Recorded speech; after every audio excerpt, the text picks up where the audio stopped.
जिस सरकार से कोई उम्मीद नहीं, उसके बजट से क्या उम्मीद होगी।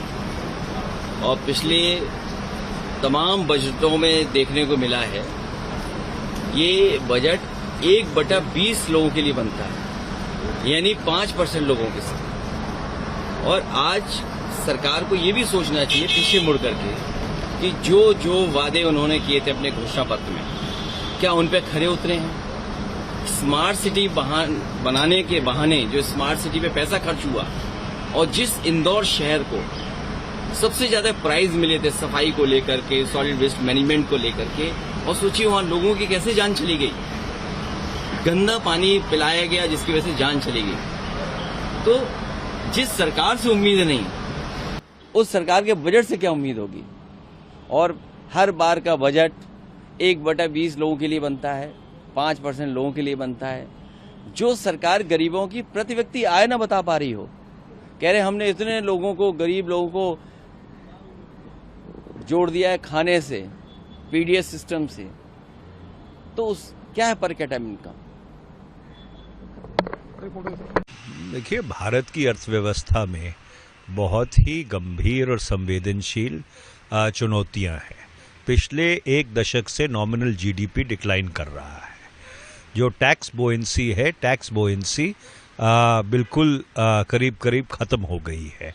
उसके अलावा जो निजी निवेश है, जो प्राइवेट कैपिटल इन्वेस्टमेंट है, वो प्राइवेट कैपिटल इन्वेस्टमेंट बिल्कुल हो नहीं रहा। पब्लिक कैपिटल एक्सपेंडिचर से आप अर्थव्यवस्था को चलाने की कोशिश कर रहे हैं, फॉरेन डायरेक्ट इन्वेस्टमेंट अर्थव्यवस्था में आ नहीं रहा। तो उम्मीद ये है कि ये जो बड़ी संवेदनशील परिस्थिति है, इसको सीधे तौर पर जो वित्त मंत्री हैं वो इसके ऊपर इस चीज़ को एक्नॉलेज करते हुए इसके ऊपर एक रोड मैप बनाएंगे।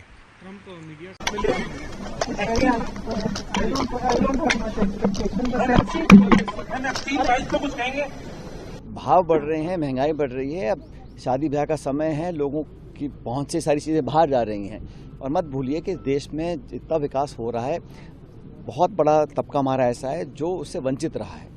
करोड़ों ऐसे लोग हैं जो आज निर्भर रहते हैं सरकार की योजनाओं पर, स्कीम्स पर, सरकार की मदद पर। तो मुझे लगता है जो सब्सिडी और मदद करनी चाहिए सरकार को इजाफा करे। और महंगाई जो है, आज हर चीज़ महंगी हो रही है और सरकार महंगाई कम करने के लिए कोई प्रभावी कदम नहीं उठा पा रही है। बजट के पूर्व आज गैस सिलेंडर के भाव बढ़ा दिए। अभी तो बहुत कुछ बढ़ सकता है। मैं कह रहा हूँ महंगाई जो है अनकंट्रोलेबल है। सरकार ने लोगों को अपने हाल पे छोड़ दिया है। उनको सिर्फ भाषण देना है, प्रचार करना है, hoarding, banner, poster, social media पे अपनी पीठ थपथपानी है। और जो लोग आज गरीब हैं, परेशान हैं, दुखी हैं, निर्धन हैं, असहाय हैं, उनकी मदद के लिए आगे नहीं आ रहे हैं। सर, मुंबई में जो उप मुख्यमंत्री की शपथ ग्रहण हुआ था कल, तो किस तरह से देख रहे हैं आप? पवार जी के 4 दिन ही हुए हैं, तो उससे पूरी इतनी बड़ी दुखद घटना थी। अजीत पवार जी का जिस प्रकार हादसा हुआ, विमान दुर्घटना में उनकी मृत्यु हुई, बड़ा सदमा हम सबको लगा। वो एक पुराने नेता थे, राष्ट्र की राजनीति में उनका बड़ा प्रभाव था। लेकिन अब दोनों दल क्या कर रहे हैं, क्या नहीं कर रहे हैं, उनका अंदरूनी मामला है। मैं इस पर टिप्पणी नहीं करना चाहता हूँ, लेकिन इतना ही कहना चाहता हूँ कि जो कुछ भी किया जाए, देश और प्रदेश के हित में लोग पार्टियां काम करेंगी तो बेहतर रहेगा। हमसे जुड़े रहने के लिए हमारे YouTube चैनल को सब्सक्राइब करें और नई वीडियो की नोटिफिकेशन के लिए बेल आइकॉन को दबाएं।